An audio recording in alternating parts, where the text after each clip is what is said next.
सुनिए।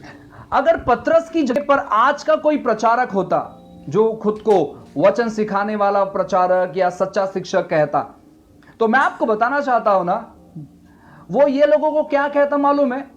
जो लोग अन्य जाति जो लोग थे जिन पर पवित्र आत्मा का वरदान उतरा था, दान उतरा था, वे अन्य भाषा में बोल रहे थे या तो फिर परमेश्वर की बड़ाई कर रहे थे, ये आज का प्रचारक क्या करता मालूम है? उनको कहता शांत बैठो। मैं आपको बताता हूँ कि कॉन्सेप्ट क्या है, क्योंकि आप अगर उसको देखोगे ना, हम इसको एडिट करके इसलिए रखे हैं ताकि टाइम बचा सके और आपको शॉर्ट में समझा सके। ये कह रहा है कि जब पतरस ने कॉर्नेलियस के लिए प्रचार करने उसके घर गया था, एक्ट चैप्टर 10 वर्स 44 ऑनवर्ड्स, पतरस बात कर रहा था, अचानक से पवित्र आत्मा उनके ऊपर आ गया। राइट, आपने भी पढ़ा होगा मसीह जनता।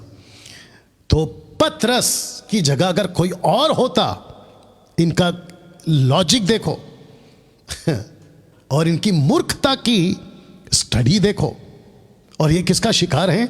ये फूट डालने वाले लूसीफर के शिकार, कि ऐसा कुछ बोल दो, डाल दो, फूट हो जाएंगे टुकड़े, नुकसान होगा मसीह के राज्य का, जीत जाएगा शैतान, ना जीतेगा मनोज तुम ना डैनियल, लेकिन नुकसान हो जाएगा राज्य का, जिसके चलते तुम हो गए शिकार, और तुमने ये बकवास कर दी।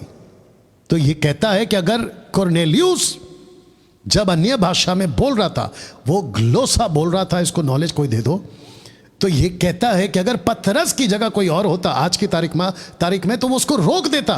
तो मैं आपको बताऊं कि इसका इशारा किधर है। इसका इशारा है पौलुस का वो स्टेटमेंट, हिंदी में पढ़ना होगा आपको, पौलुस का वो स्टेटमेंट, पहला कुरिन्थियों 14 अध्याय वचन 27, पहला कुरिन्थियों 14 अध्याय वचन 27, जहां पे पौलुस कहता है कि अगर इंटरप्रेटर ना हो तो वो अन्य भाषा वाला कलीसिया में चुप रहे। पढ़िए, देखिए क्या लिखा है जी। यदि अन्य भाषा में बातें करनी हो तो 2 या बहुत हो तो 3 जन बारी बारी में बोले और एक व्यक्ति अनुवाद करे। आगे, परंतु यदि अनुवाद करने वाला न हो तो अन्य भाषा बोलने वाला कलीसिया में शांत रहे। बस कलीसिया में चुप। तो कहता है कि अगर पतरस की जगह कोई और होता तो उसको चुप करा देता। तो इसकी मूर्खता देखिए। ये कहता है कि आज कलीसिया में जो भी अभी जो सुनाया था, रबा रबा शबा शबा, ये जो सुनाया था, इसको चुप मत कराओ, इसको चुप मत कराओ, इसका ये कहना है। अब बाप रे, अब आगे सुनो क्या बोल रहा है। जब प्रचार कर रहा हूं, आपको बीच में बोलने की अनुमति नहीं है। जब मैं प्रचार कर रहा हूं तो आप बीच में नहीं बोलना चाहिए। पवित्र आत्मा ऐसा नहीं आता है, क्योंकि प्रचार के बीच में कोई बात नहीं कर सकता है। ऐसे आज के प्रचारक लोग को लगता, लेकिन उस समय ऐसे बिल्कुल नहीं था। मैं चाहता हूं कि मनोज, तुम्हारे इसी स्टेटमेंट पे जब तुम प्रीच कर रहे हो, वचन प्रचार कर रहे हो, ओके, बहुत ध्यान से सुनना, और वहां पे तुम्हारे चर्च में कोई जिब्रिश बोलना शुरू कर दे, मैं तुमको लिख के देता, तुम उसको नीचे बिठा दोगे। 1 घंटे तक अगर वो बोलती रहेगी तो क्या तुम उसको चुप नहीं कराओगे? मैं आपको एक स्क्रिप्चर पढ़वाता हूं, आपने पढ़ा है ना, 27, 28, आगे पढ़ो। सुनिए मनोज शाहू, सुनो।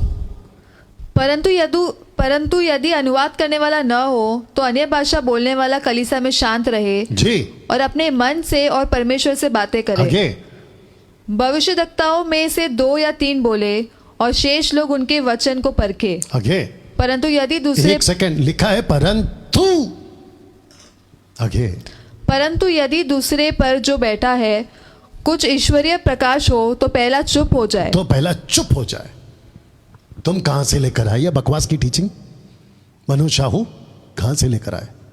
ऐसे सिखाते हो तुम अपने चर्च में, ऐसे सिखाते हो तुम सोशल प्लेटफॉर्म पे? और जो ढंग का सिखा रहा है, आदम नहीं गया था पेड़ के पास, आदम नहीं गया था पेड़ के पास, आदम पेड़ से दूर था।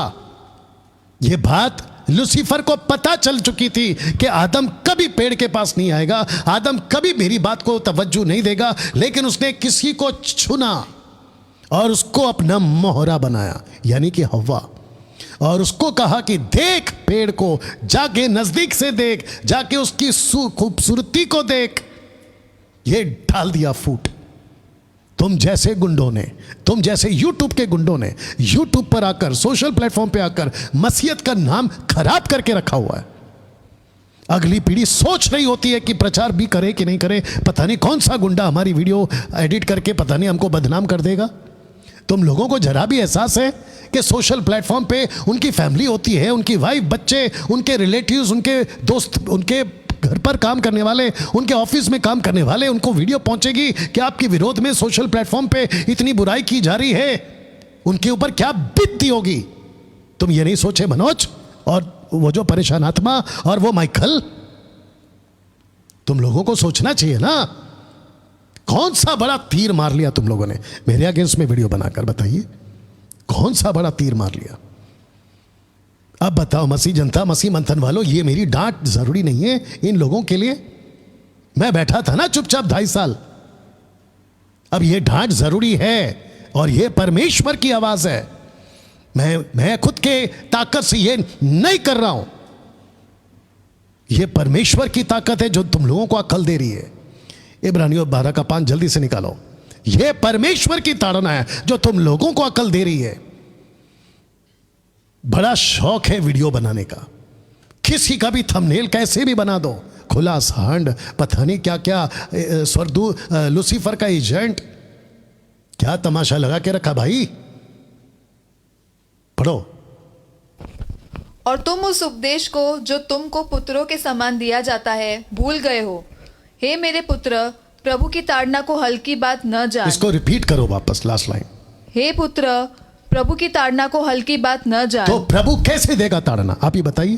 प्रभु कैसे देगा, डांट कैसे लगाएगा? ऊपर से माइकल को, स्वर्गदूत को, गैब्रियल को, किसी स्वर्गदूत को ऊपर से नीचे भेजेगा? नहीं भेजेगा। मुझ जैसे 10 टक्काओं को खड़ा करेगा। बोला डैनियल डांट डांट। आपने जो पहले पढ़ा था ना 2 तिमोथी चैप्टर 3:16, वो एम्पलीफाइड वर्जन पढ़ा था। आपको पता है किंग जेम्स वर्जन में क्या लिखा है? रिब्यूक। रिब्यूक या पहला 1 तिमोथी चैप्टर 4:2 निकाल के रखो। 1 तिमोथी चैप्टर 4:2 लिखा है डांट। पढ़ो जल्दी से। 1 तिमोथी चैप्टर 4:2 ऑनवर्ड्स। यह उन झूठे मनुष्य के कपट के कारण होगा। ओके 2 तिमोथी चैप्टर 4:2 जल्दी से। मनोज तेरे को इतना तो अक्ल होना चाहिए ना कि क्या बोलते हैं क्या नहीं बोलते। कि तू वचन का प्रचार कर, समय और असमय तैयार रहे, सब प्रकार की सहनशीलता और शिक्षा के साथ उलाहना दे और डांट और समझा। लिखा है ना डांट, तो ये डांट सुनो तो मनोज, और वो परेशान आत्मा, और वो सैमुअल माइकल, और पता नहीं कितने लोग आएंगे। और मुझे इस बात की खुशी है, और मैं इसको गर्व से नहीं बोल रहा हूं, मसीहत को समझकर बोल रहा हूं। मसीह जनता तुम भी सुनिए, और मसीह मंथन तुम भी सुनो। यूट्यूब के ऊपर पहले जितने वीडियो होते थे ना मेरे विरोध में, अब वो पता नहीं कहां गए, पता नहीं कहां गए। पहले जितने दिखते थे ना भर भर के, अब वो नहीं दिख रहे। दहशत, खरी शिक्षाओं की दहशत। जब परमेश्वर का वचन का तलवार चलता है ना, इसको कहते हैं दहशत। और ये दहशत रखो, दहशत रखो। मसीह से डरो यार। तुम कैसे किसी को भी बदनाम कर सकते हो, किसी का भी थंबनेल बना देते हो, कुछ भी डाल देते हो। मनोज तुमने क्या किया है, मेरे फोटो के ऊपर किसी बकरे का तुमने फोटो लगा दिया।